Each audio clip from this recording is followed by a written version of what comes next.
Good evening, Winchester, and everyone watching online and on Verizon. Welcome to Visual Radio Live. It's September 27th, 2012. My guest is Eric Lilljequist. The views and opinions stated on Visual Radio Live are those of the host and his guests, plural, telephone guests, and not necessarily those of the Board of Directors, staff, membership of WinCam, Winchester Community Access and Media, and our affiliate stations, of which there are dozens across the Commonwealth of New York, et cetera, world domination. Eric, welcome to the show. Great to be here. It is. We haven't spoken, except for on phone this week, in about 10 years. Yeah, it's been a long time. Almost 10 years, yeah. I was thrilled to see you're playing the Bull Run. Oh, yeah. In Shirley. What night is that? It's going to be tomorrow night. I mean, Saturday night. Oh, right? Saturday night, the 29th. So you're going to end September at the Bull Run. Exactly. The last Saturday in September 2012 at the Bull Run with Eric Lillquist. Who's playing with you? Dean Adrian, guy that I played with for, well, out of 42 years of knowing him, I probably played half that with him, like 21 years or so.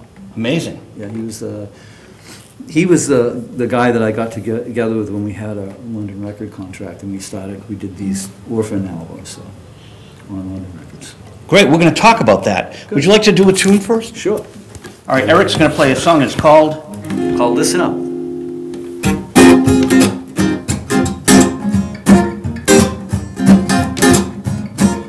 Why don't you listen up? So listen to what I say. There's no more going on in your usual way.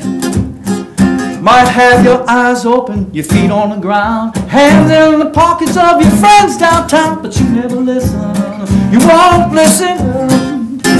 Yeah, you're so smart, you just might blow away. If your image in your mirror lead your ghost astray.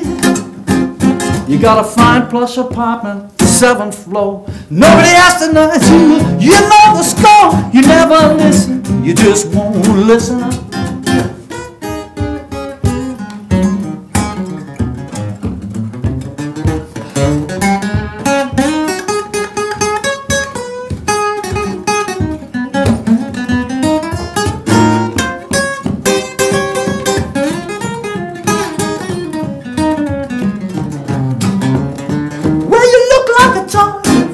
But you bounce just like a bun, and the way you treat a woman is just like a cop treats a gun. You can't say a step without looking at your watch. Can't say a sentence without a full glass of scotch. You never listen, you just won't listen up. You'll never listen, you just won't listen up. Wow, when'd you write that? Oh, probably 10 years ago or so. Is it from what album? This CD right here, Eric Lilljequist. No Distance. See, this is real do-it-yourself TV, though. We have Judy in the other room helping us out tonight. So rather than me just sit here and bop my head, I thought I'd go and do a little camera work.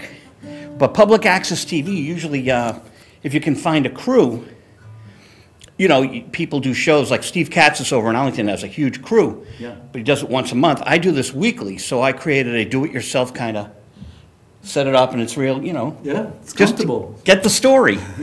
And I'm thrilled you're on the show tonight because Orphan is one of the original Boston rock and roll bands from what I call the first wave. Yeah, yeah. I was in the new wave, which is what came after, but you guys built the foundation. Yeah, we were there in '67, you know, that around that area, and kept going. Actually, we started in the Brockton area before that, but we finally developed into more of a Boston act. We lived in Boston, and we played, you know, all those places where it's at. We played the Rathskeller for a while, and the Brown Derby, all these places, and then we started doing big shows. We had Lordley and Dame, Dave LaCamera booking us around town. We were playing with Dionne Warwick, and we're talking a long time ago now, so we're talking, well, Wilson Pickett back then, and Bernard Purdy on drums? I don't think he was on those gigs there, but within that few years, with being with Lordley and Dame, we were doing some great shows. Dionne Warwick, where was that? That was at the John Hancock Center back then when they had shows there. Dorothy Quincy Suite? Yeah. Amazing. Yeah, and I had this guy singing with me, Wiley Crawford, who was just a phenomenal singer. My first gig was with the Wiley Crawford Band. Yeah, and he was opening for them. And he could do that song, he could do it like she did it. I mean, not exactly, but he had that range and that sensitivity. He did Walk On By. Oh, yeah. And he did a little bit of it for her, and she put her arms around him and said, "You're wonderful." So I like that. That was a kind of a boost. Wow. And where was Wilson Pickett? That was, let's see where that was. Maybe that was at the at BU. I think at one of the auditorium at BU. Same place where we played with the Butterfield band back then too. Paul Butterfield. Yeah, we opened for them a few times, which we were kids. I mean, so we were just thrilled. What an edgy band. I mean, just the best back then. There wasn't anything like them in town. They were the first wave of that sort of thing. It was an original. God rest Paul's soul. Yeah. We shared an office with Butterfield's management in '86, '87 in New York. Yeah. I was representing the late Jimmy Miller, the Rolling Stones producer. Yeah. So 1775 Broadway, I forget which floor, 5th floor, 7th floor. Yeah. Burt Padell's offices. But Castle Management, your manager was in New York. Yeah, Peter Casperson, that's right. He had the Fools. Yes. You were one of the first bands to sign with him. Yeah, he was a mentor to me. He was like a big brother, you know, even though he wasn't that much older than I was, as it turned out. But he brought us along. He got us going and playing and taking it seriously as a band, and had us working all the time so that we really got loosened up with him. And he booked us and managed us, and then he got us a record deal. So how'd you meet Peter Casperson? I had a friend called, his name was Ed Motto from Avon. Now Ed was a real, like a first-class folk guy. He was managed by Paul Stuckey from Beautiful Mary, and he was produced by Felix Pappalardi after a while of time. So that's pretty major. Yeah, when I was a young kid, I was probably 14. And he came into my house one day. He knew my sister was older, and he knew my sister. And he just came over and he grabbed me. He says, "You're coming with me, and bring your guitar," because he had heard me picking in the other room and playing a lot. And I came over to his house, and there was his band playing. You know, the guys had been traveling, and they're sitting there and they're rehearsing. And I'm playing my red guitar, you know, sitting on the floor. And I was able to say, "Hey, play that one again." I could pick up on it and learn it. So I had an ideal situation, getting to know Ed, and I would just, I was there all the time. I was comfortable just hanging out over there, and just he gave me all kinds of help with songwriting, and as Peter did as well, Peter Casperson. So whatever happened to the Felix Pappalardi tapes? The Pappalardi tapes? Didn't he record them? I don't know about that. Oh, but he knew Felix. He knew Felix. Oh, Felix wasn't producing. Felix was his producer, and when he had a band called Bo Grumpus. I don't know them. Yeah, back then Felix produced the Youngbloods, of course, and we knew them because we would play with them actually as well, and we would go out to the West Coast and hang out with them in Point Reyes and record in their studio. Jesse Colin Young. Jesse's studio. Oh, amazing. Yeah, a friend of mine saw him recently. He says, "I still have those tapes." We're talking a long time ago now. We're talking 72. Maybe. So he still has your tapes that he made with you guys? Yeah, they were fun. You know, they were fun tapes. And Jerry Corbett was, behind the board doing stuff. And I had seen Jerry when I was a young kid in the Avon Library. He came in playing 12-string and harp, and I was blown away. Just like I was with Ed as well. Ed was a very funky player. You know, and he played that stuff like.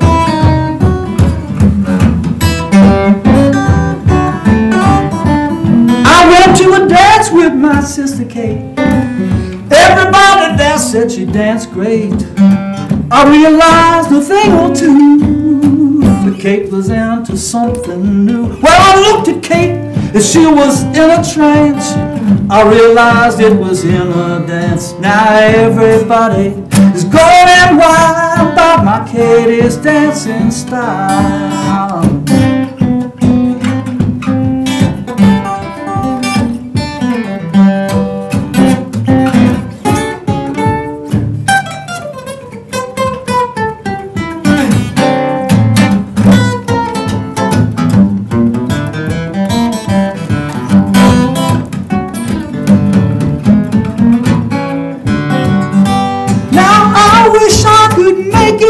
take it just like Kate. I wouldn't go home till way too late.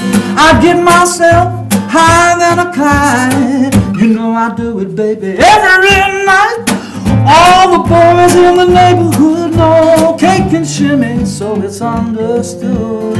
I might be late, but I'll be up to date. Well, I can shimmy like my sister Kate. I mean, shimmy like my sister Kate.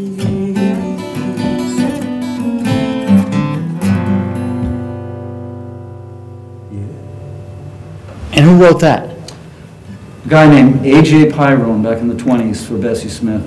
Oh, I thought he wrote for Kate Taylor.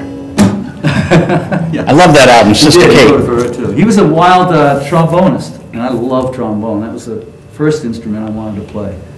I've seen so much great trombone wailing. I just love that kind of stuff. Now, Peter Casperson met you on the scene, as you said. Yeah. What was the demo that got the deal for London Records? Actually, I think we went up there and we auditioned, and we had we did have a demo. We had in the can from Intermediate Studios on down on Newbury Street, and Where Jonathan Edwards recorded his hit. Yeah, he recorded there too. We actually recorded in Winchendon. I think it was in Andy Pratt's studio. Russ sure. Lamb, maybe.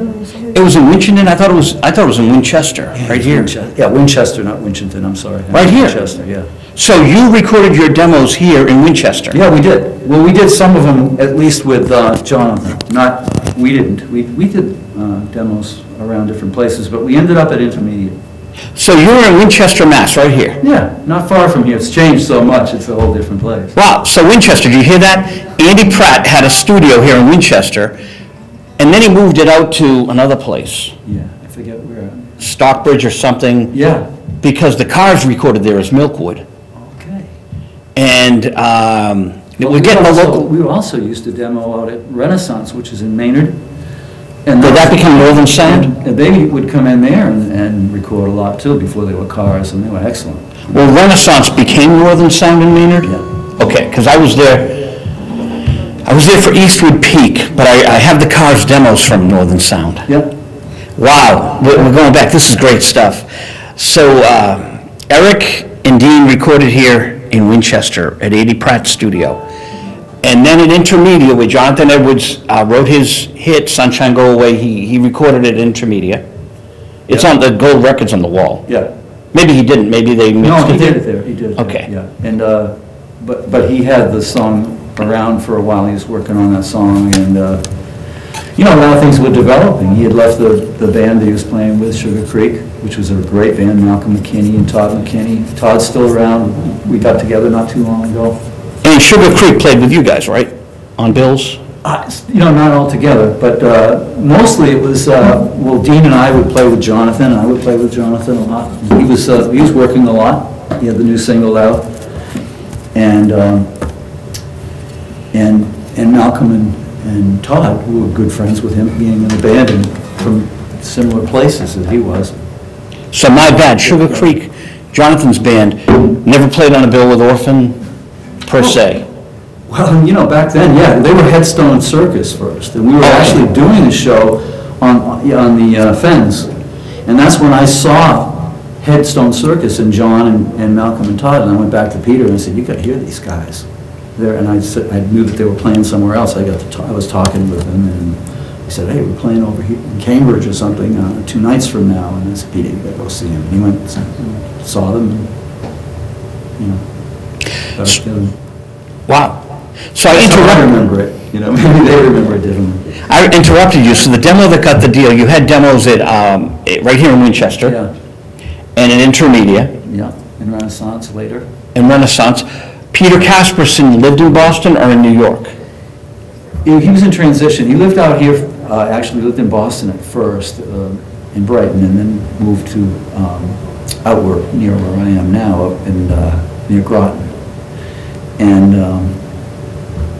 then eventually moved to the city, because that's where the business was, So that was... So you moved to New York City, and then did he play the demos for London, do you know? Or Yeah, there was it It was a progression, you know, like it was ongoing, and we were thinking about other labels as well, and doing things, and you know, sometimes they want you to do the album again after you spend a whole lot of time on it, and fill it with horns and things like that. And you don't, you know, you have your own arrangements. So there's some places where you just have to say, you know, I don't think so. We like what we have. So did you go to you went to New York as a band? We did. And you went to the London offices? Or did you go to a studio? I think we went to meet them at that point. I think they heard us live. We probably were playing live in the Bottom Line or something like that, and they caught us there. And Peter was pretty crafty, and he was good at his job, so he would get us in the right spot at the right time. Very cool. Yeah. And we were ready. I mean, we were hard working. We practiced all the time. We played clubs. We do like sometimes 8 shows in a day. You know, we'd start in the afternoon and play at night at the clubs around Boston and places. Now, when did you sign the deal? What year was that? With London, it was, I think it was 71. So you weren't caught up in the Bosstown sound thing with Orpheus and Ultimate Spinach? We signed to Epic before that. Oh, you were? Yeah, we did 9 singles for Epic. 9 singles? I never knew that. I think it was 7 singles. 7 double-sided singles on Epic Records? Yeah, we recorded a bunch of things on Epic Records. And so that's a whole album? They were good. I mean, we had Charlie Colello doing arrangements for us. Whoa. We had Juice Newton.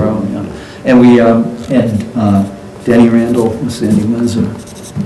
And they were the A&R guys and producers. And did they produce you? They did. They co-produced, and they had lots of ideas, and they worked us hard. And you know, we were up there rehearsing at night in the CBS building, and that was fine. Writing songs, I was up there, you know, at 10 o'clock at night, pounding the piano and stuff. Sandy and Denny produced A Lover's Concerto. Well, yes, yeah, they changed it, yeah. And Barbara Harris, a good friend of mine. Yeah. The Toys. Oh yeah. Yeah. So so you worked with. It's a great story. Yeah. Yeah. It turned out nice. That was a nice song. Nice arrangement. So, what was the demo that got the deal for Epic Records?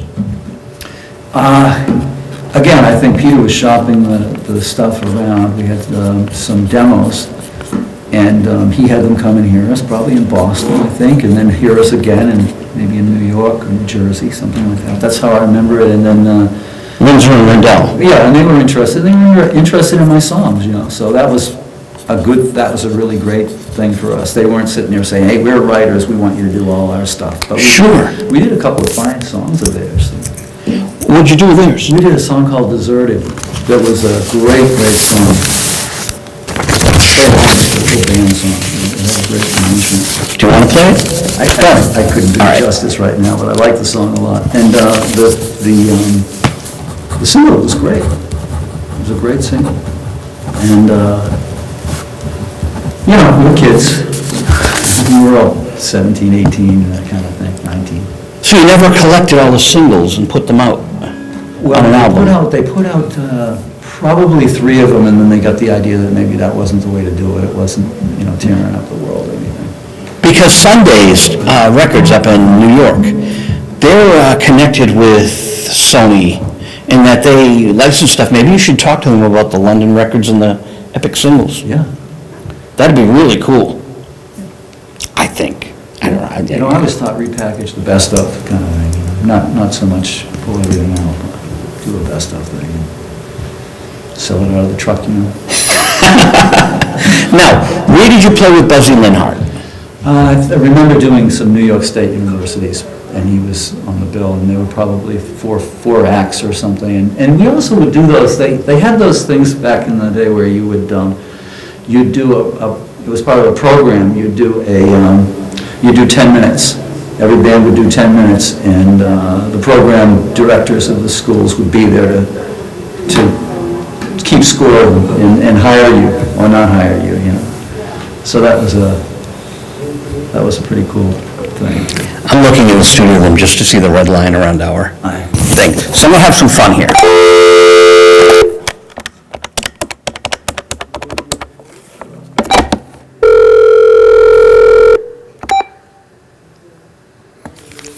Let's have some fun.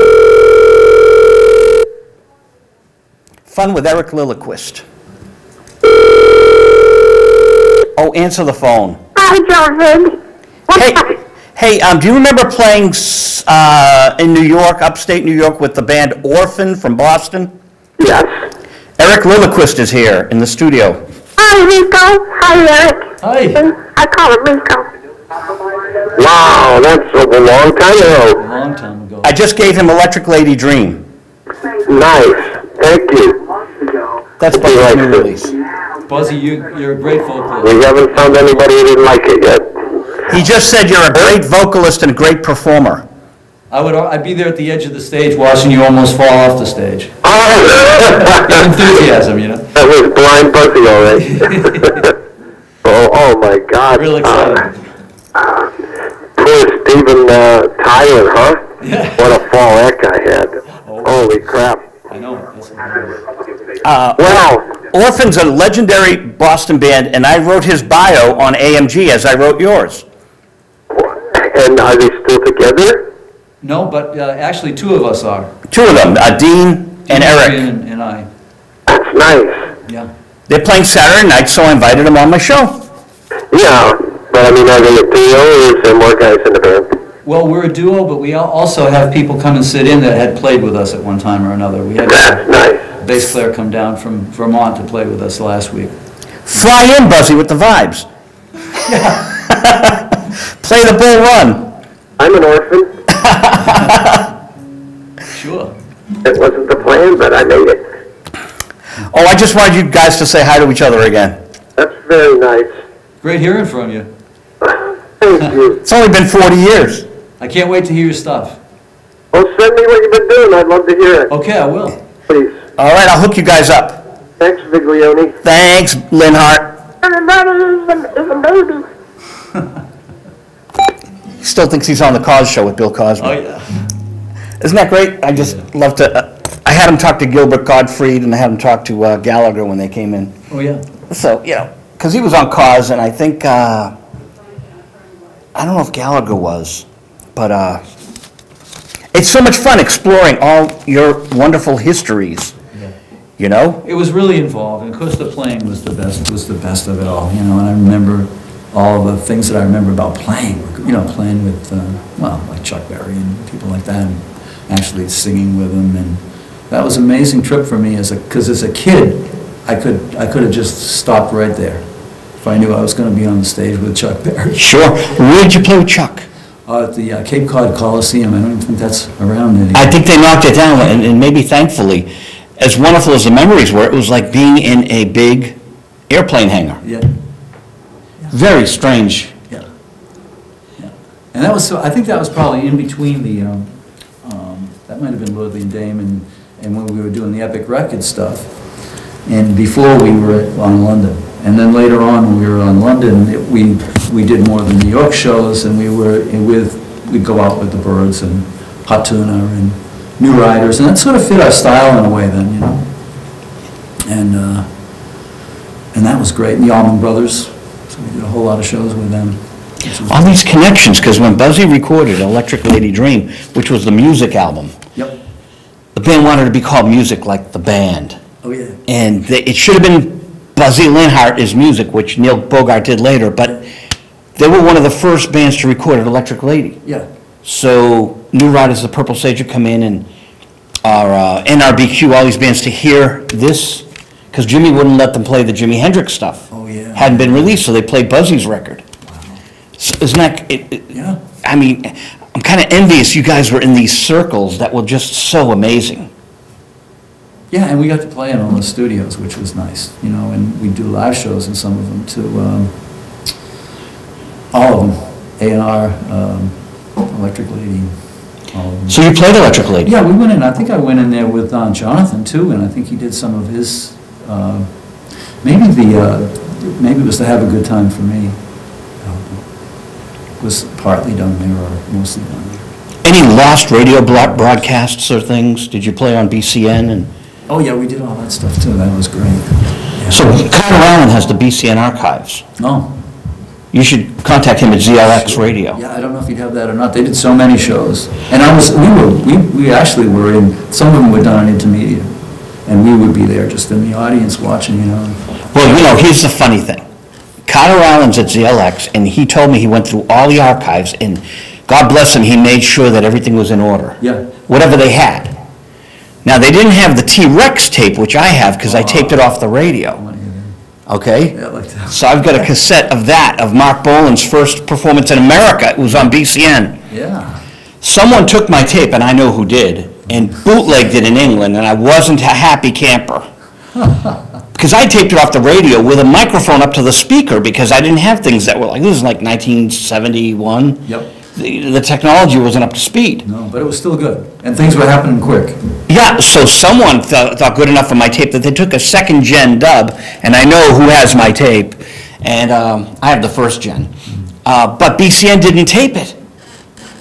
Or they don't have the tape, or the tape is gone. Yeah, either is possible, yeah. So Carter, I guess, archived as much as he could. So maybe your stuff is with him. Now, the other person to talk to would be the guy handling WBCN now, who's Sam Copper. Yeah. Remember him, Starfleet?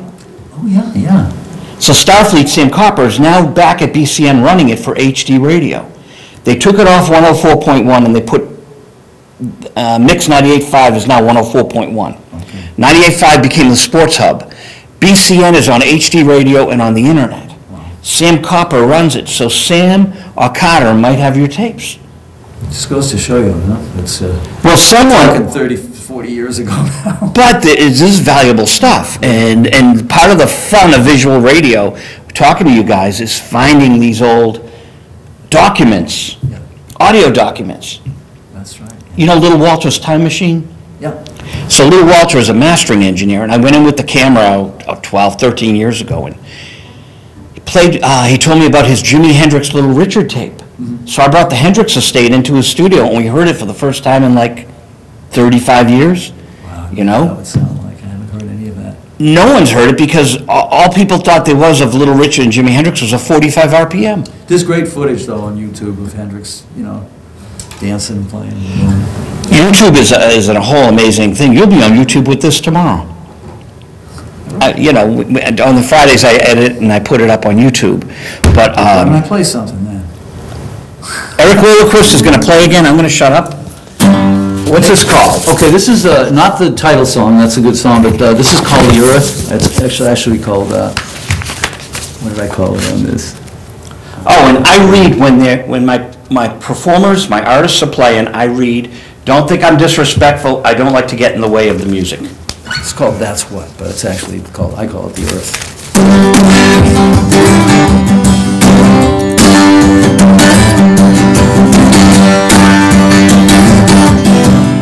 Nothing's brighter than the river, brighter than the sunlight on the sea.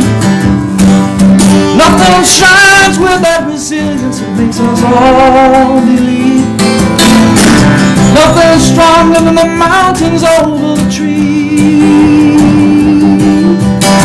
That's what you came and said. Yeah, that's what you said. That's what the earth came and said to me. This beauty won't be waking in that afternoon sun, watching all the little children go out in the fields as they run. They carry with them all that they might see. That's what you came and gave. Well, that's what you gave. That's what the earth came and gave to me. But when you walk down to the lake with me, then you'll stop for a while just to smile at your company. In your heart you'll always wish to return. When you go through your life and you stop and love return, you know you won't really have to yearn. For a new day will come and the snow and rain is bound to fall. So majestic, yet it's a simple change, oh so small. And living out here I need no particular point of view. Yeah, but no one needs to get the feeling half as much Have quite as much, have much as I think I do. La la la la la la la la la la la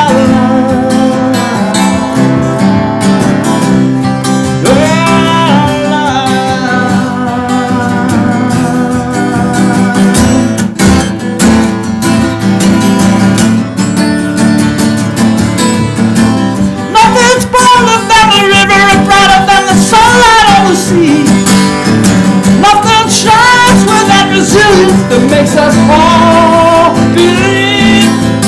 Nothing stronger than the mountains or the trees. That's what you came and said. Yeah, that's what you said.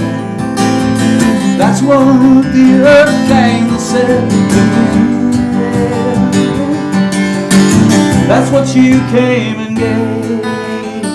Yeah, that's what you gave. That's what the earth came and gave to me.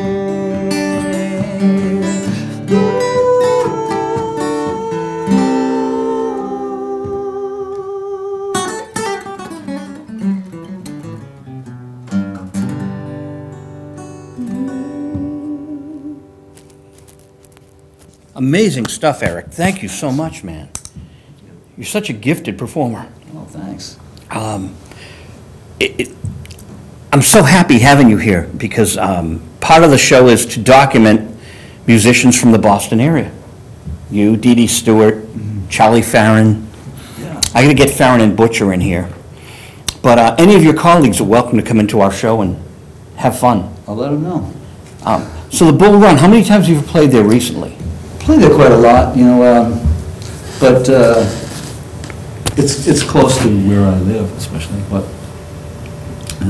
Dean and I play there every year with Tom Rush. Oh, Tom's wonderful. Yeah. When's is he going to be here again? The 8th of December. So 8th of December, Tom Rush, former guest of Visual Radio. I'll have to pull the old tape out and play it. Yeah. Tom Rush is wonderful, man. So he's Sure playing is. with... He is. He had a manager up in Andover or something. Is he still working with him? I'm not sure. I don't think so. Yeah, because that's when I met him. Yeah. And we recorded up in Methuen. We recorded up in Methuen with my good friend from Somerville Cable, who's now doing a movie somewhere. Yeah. Tom Rush, December 8th, 5th? 8th. Yeah. December 8th, at the Bull Run, Tom Rush with Dean and Eric Lillquist. Dean, last name, Adrian. I knew that, but I wanted to make sure. Dean Adrian and Eric Lillquist. Yeah. See, when I know it, I don't say it, and when I don't know it, I say it, and then I mess up. But that's okay. We're having fun. I keep it very laid back. Go to any movies lately? Do you go to films? I don't usually, but, This stuff is perfect for movie soundtracks. you know, that's how I got into music. I was thinking of that on the way here. I don't know why, but I was thinking of how when I first started playing, you tend to go back to where you started, and I used to really love instrumental music, particularly electric guitar, instrumental, Dwayne Eddy, The Ventures, we did all that stuff, and that was just incredible movie music, if you think about it. And I think that's why we liked it. It set like this mood that we were knocked out by. And like the song you just played, it had an energy to it. Yeah, really, and lots of arrangement, some of it intricate, It got played out after a while, I have to say, but it was wonderful. But now, there's no place to hear instrumental. You don't hear it on classic hits. You don't hear it on ROI. I was listening to Cast Your Fate to the Wind, the Sounds Orchestral version. Yeah. Because the original was like a hit, and then, remember Sounds Orchestral? Guy on the piano? It sounds familiar, but I'm not sure. Cast Your Fate to the Wind was this big top 40 hit instrumental in the 60s. So, where are the instrumentals? And I have to say, while there were all the things that were going on out here, there was just as much, if not twice as much, on the West Coast. And I was talking to you about Phil Sloan. P.F. Sloan, Buzzy Linhart's old roommate. And he's a guy that Ed Motto, that I told you about, would tell me about. He handed me a demo one time of Phil and P.F., who was going by P.F. then. And he was he was involved with the Mamas and the Papas, and he was the Ventures, all those bands. He was around, and the Birds. The Grassroots. He was around when the Birds did their first gig. He was up on stage. I mean, like playing, probably doing the monitors of the sound, telling them what to do, because they hadn't played together at that point that much, you know. Now, the rumor was the intro to California Dreamin' was Glenn Campbell, but I think it was Phil Sloan. It might have been his riff, or it might have been him playing that with Glenn Campbell. Oh, it might have been the two of them. Yeah, the two of them doing the duet part. Oh! The intro. That's what I'm thinking. You're probably right, because people are saying Glenn Campbell. No, Phil Sloan. It's probably both of them. Hey, can I do a little bit of one of his songs that I think is a Oh, I'd love to hear. We're going to hear P.F. Sloan. Now, if you know him for the hit that was done by him and as well by Barry McGuire. Which is so pertinent today. Yes. Well, this song came out of that, I think, that group of songs. I like this song a lot. I think it's a very social commentary.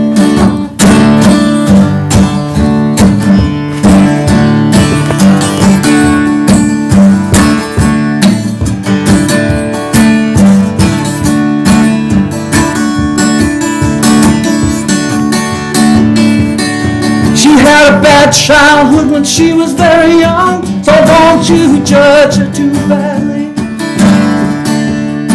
She had a schizophrenic mother who worked in the gutter, who would have sold herself to the devil blindly. What a sad environment in a bug-ridden tenement. When they couldn't pay the rent, it was 'cause the father was out getting sicker. Well, the stone's been cast and blood's thicker than water. All the sins of the family fall on the daughter. All the sins of the family fall on the daughter.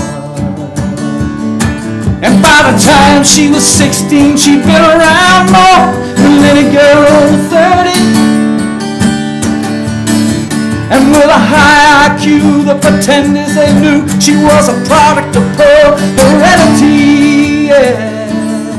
It's a God-given fact when you lie on your back. You can backtrack failure with inspection, without exception.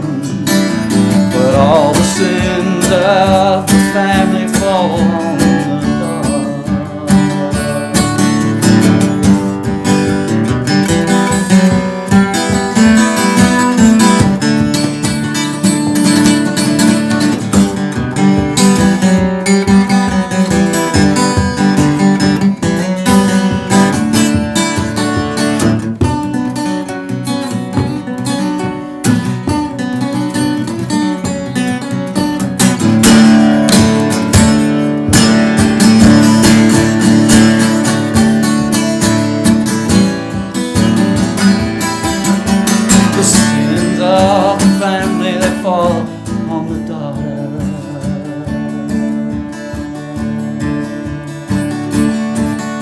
devil is in all of us, but heaven selects just a precious few. And it takes some inside confidence, get Gabriel to make an angel out of you. One can't live a lie and expect to die. With their soul in paradise, you know you gotta pay the price like you are. Blood's thicker than water, and all the sins of the family fall on the daughter.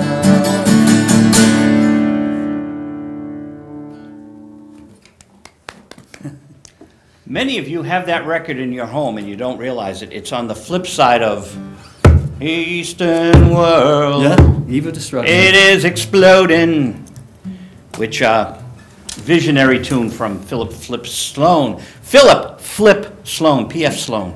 So Flip wasn't his name, it's just a nickname. I think it was a nickname, yeah. Have you ever heard the Jimmy Webb song, P.F. Sloan? Yes. Yeah.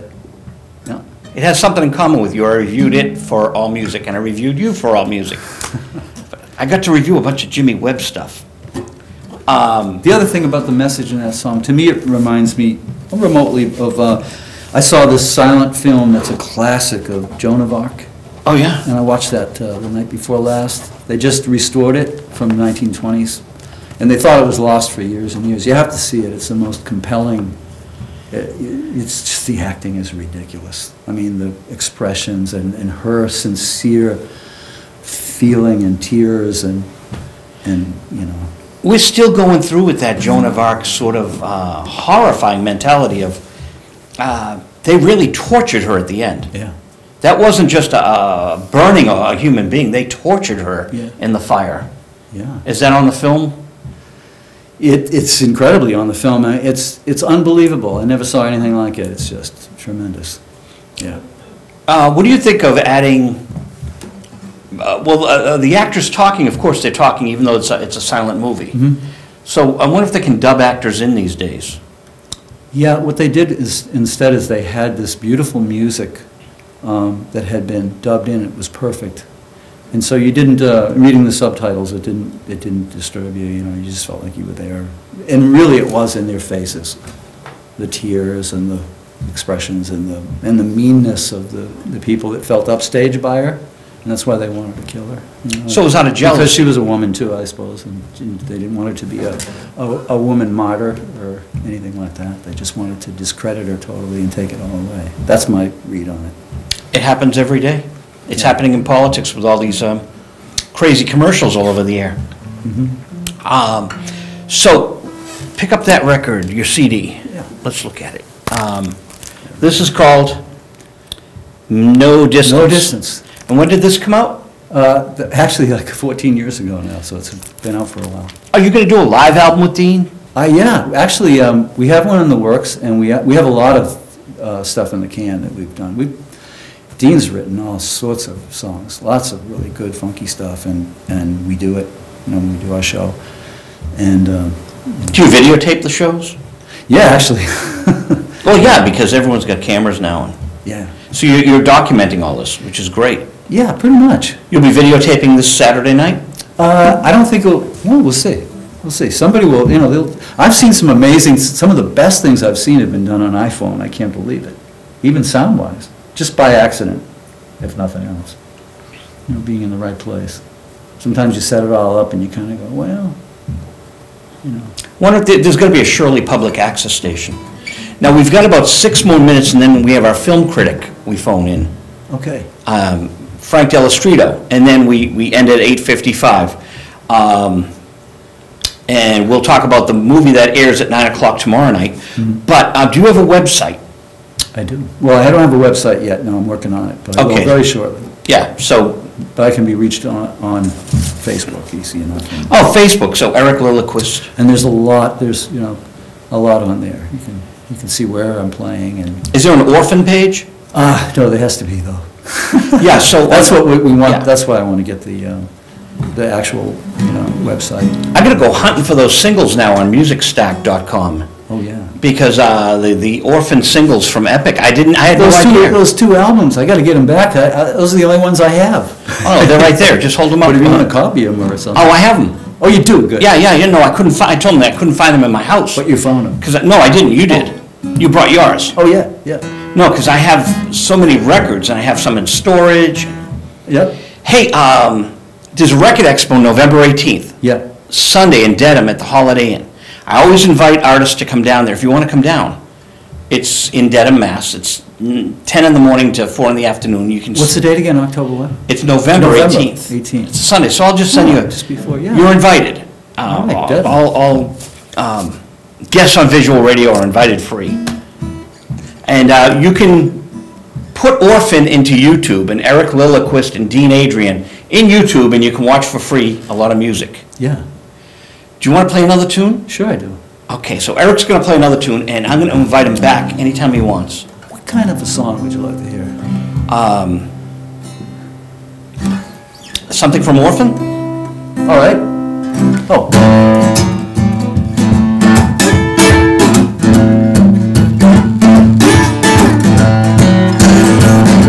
Well, be yourself. Well, you don't have to try to be anyone special to please me. No, and you don't have to try so hard to play it cool. Baby, just be yourself. You just gotta be yourself. Why don't you be yourself? You mean so much to me.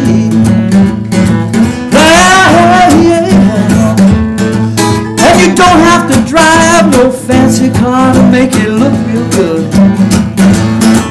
And you don't have to look like no LA movie star, even though I think you could.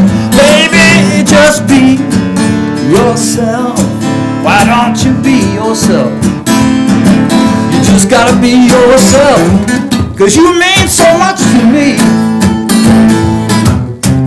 Anytime you wanna make someone feel happy, for instance me, you just look me in the eye. You know you make me feel so fine, but you just gotta be yourself.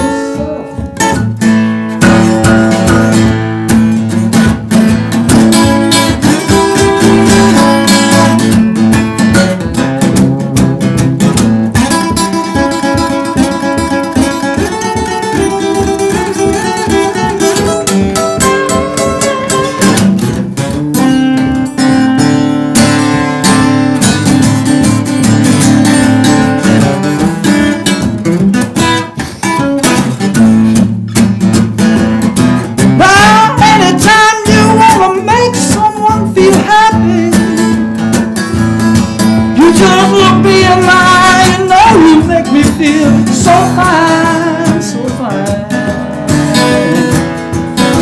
You just gotta be yourself. Ooh, ooh.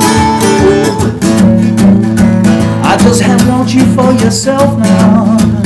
I just need you for yourself. You just gotta be yourself.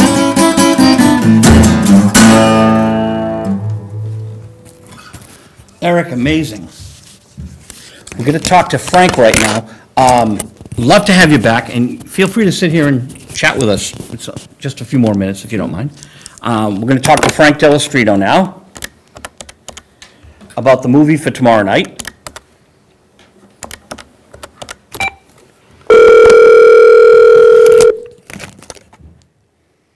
Dell'Estrito talking about movies. Hello, Frank. Say hello to Eric Lilljequist.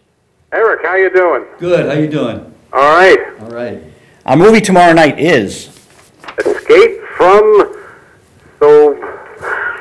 Escape from Sobibor. I wanted you to say it, not me. Yeah, well, actually, there's so many different accents in this movie, you can almost pronounce it the way you want. So, Sobibor, I think it's all over the map in this movie, but I have nothing bad to say about this movie. I must admit, I'd never heard of the film. And I never heard of the historic incident on which it is based until you asked me to talk about this movie tonight. And I said I was going to be one of these, public domain movies that were so bad they didn't bother to copyright it. And that's not true at all. This is a very fine film. And what I like most about it, and the whole movie takes place in a concentration camp, and it's there's awful things going on in there. But they let the evil and the good in there speak for itself. It is a matter-of-fact movie, low-key. There's not sensationalized. Usually in these movies you have some eye-rolling, sadistic commandant, and not in this movie. These guys, the guys in this movie, I won't say are likable, but they get up in the morning and go to work and come home at night, and work for them is a hellacious thing. But it's treated as I imagine death camps really were, and the inmates again, they face death every minute. They're living on the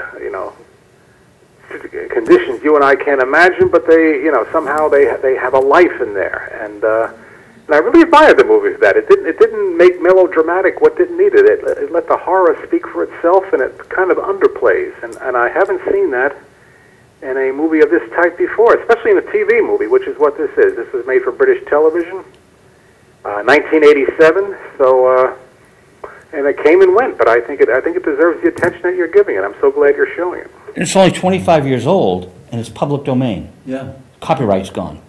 Well, sometimes copyright, as we've discussed on this show before, the copyrights can be fragile things. You can lose a copyright and not really realize it. You cannot go through certain formalities the right way, and all of a sudden something's in copyright.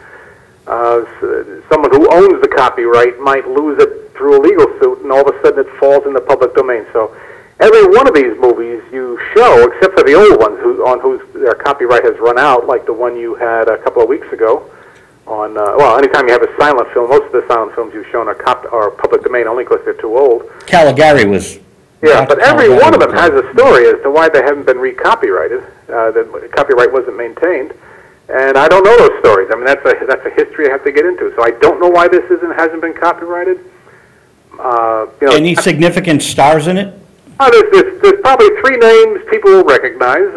Alan Arkin, who of course is still quite active, and he's had a long career, and he plays an inmate in the concentration camp. And again, his most gripping scene is totally underplayed.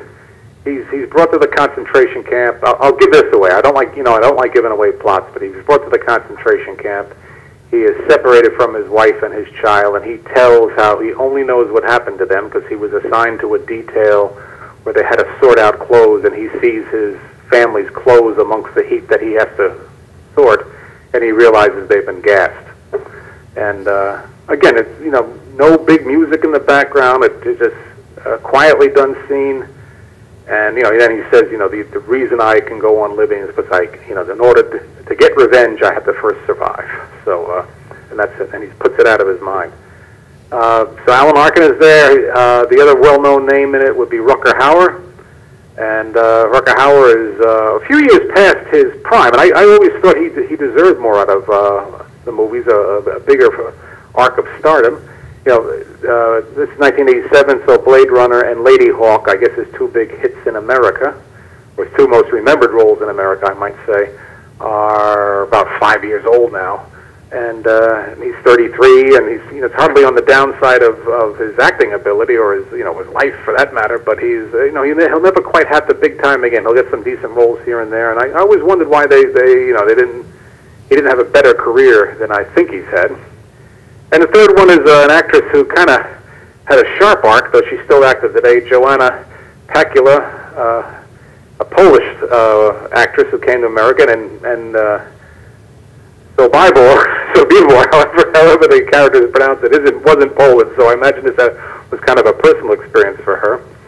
And she starred in one of my guilty pleasures called The Kiss, where she plays a vampire-type creature. And she had some decent supporting roles through the 80s, and she's still around. She's still active, but she never had the stardom that might have been hers, but a lucky break here or there.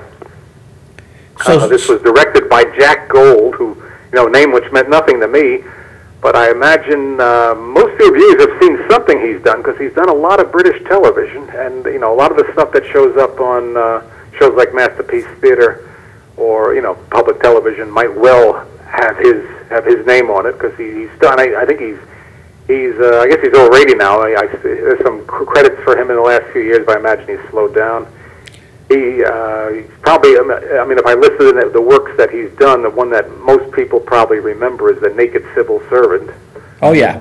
Yeah, well, he directed that. I had no idea who directed it. I remember the show vividly. So Bebor is on tomorrow night at 9 o'clock. What I did want to say, Frank, and thank you, you give it a thumbs up, right? Oh, big thumbs up. All right, so tomorrow night, Frank Delastrito gives it a thumbs up. I wanted to acknowledge the passing of Herbert Lom. Oh, I didn't know that. Yeah, today. When did he die? Today, it was on the Google News thing, so Herbert Lom is gone. Yeah, what was he in? Was he in Hunchback? What was he? He was Phantom of the Opera. Phantom of the Opera. And, of course, he was the harried policeman in the Inspector Clouseau movies. Yep. And he was around for a long time. He played Napoleon, I guess in the 50s he played Napoleon a couple of times because he kind of looked like him. And I think he was Polish, so his accent could pass as French to American ears. So we only got 30 seconds left. Eric watched Joan of Arc last night, or two nights ago. The French version from the 20s that was lost for years, and then found, sort of by mistake, found in a mental institution in storage, and then they had to you know, doctor it up, but they didn't change much of it at all, as it turned out. Except for a soundtrack. That's our show for tonight, people. Thank you for Visual Radio Live. Thank you, Judy. Thank you, Eric Lillquist. You're welcome. Frank, Thank you. thanks again, man. Talk to you next week. Bye-bye. Yep. And that's our show, Visual Radio